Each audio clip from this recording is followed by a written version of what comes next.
চট্টগ্রামে ট্রাকের ধাক্কায় মোটরসাইকেল আরোহীর মর্মান্তিক মৃত্যু। মোহাম্মদ আলমগীরের প্রতিবেদনে বিস্তারিত।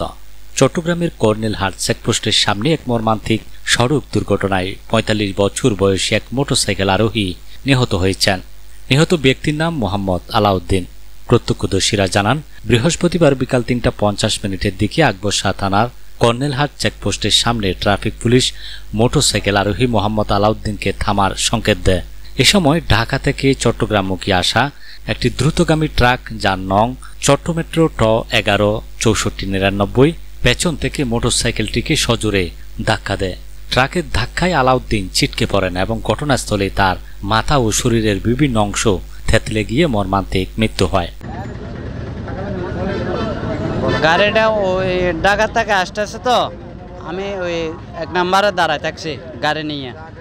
গাড়িটা আসে ঠাস করে একটা আওয়াজ হয়েছে, দূরে আসলাম, সাথে ট্রাকে মারে দিয়েছে, বুঝছেন?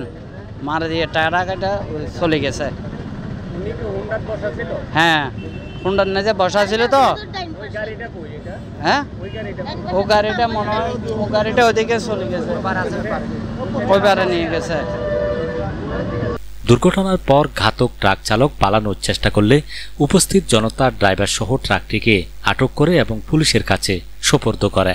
জানা গেছে, নিহত মোহাম্মদ আলাউদ্দিন নোয়াখালী জেলার নোয়াখালী সদর থানার মিয়ান আলী হাজিবাড়ির মোহাম্মদ মোস্তফা মিয়ার ছেলে। প্রশাসন জানিয়েছে, এই ঘটনায় মামলা প্রক্রিয়াধীন রয়েছে।